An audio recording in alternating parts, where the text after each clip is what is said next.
When we were pregnant with him, they said, your son has a hole in his back. It's spina bifida.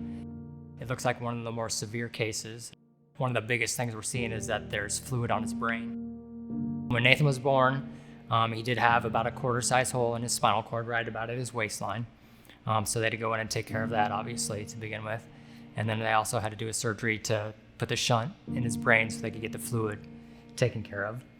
And they also discovered in doing that a lot of his nerves were kind of caught up in his neck and the base of his skull. So they had to do a laminectomy and cut out some of his vertebra. And then they also did some kind of moving of the nerves so that his brain functions would work a little bit better than what they saw they were going to be doing.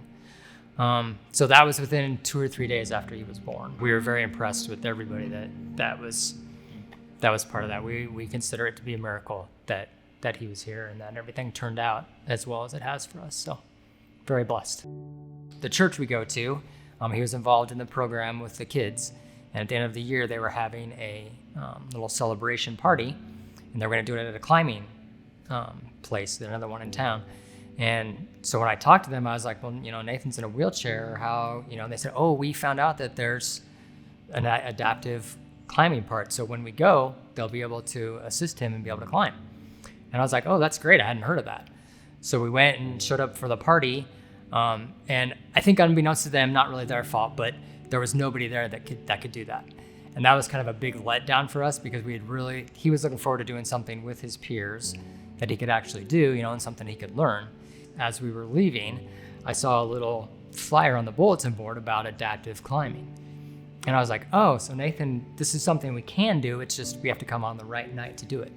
So I said, do you still want to, be able to try it? And you said you did.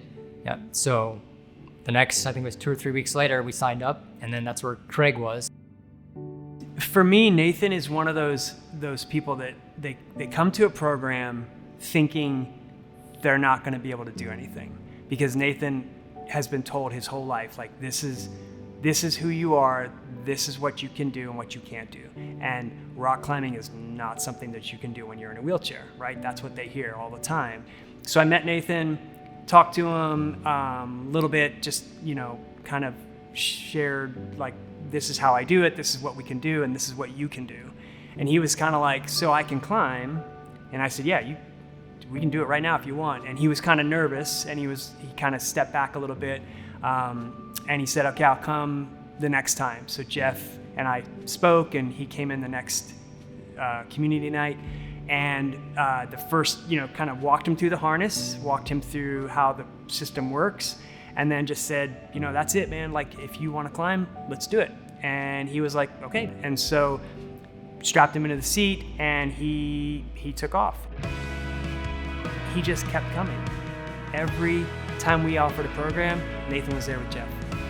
I think once he jumped in and was able to do it himself, and he had a really good time doing it, that's helped boost his morale and confidence too. He's willing to do what needs to be done, and you can just see his confidence grow. You can see his relationship with his dad grow, and I'm psyched that I get to be a small part of that. It's been wonderful. So we're so grateful that we've been able to find this and have this in our lives. Other people that I come in contact with, they're amazed that I'm doing this stuff and doing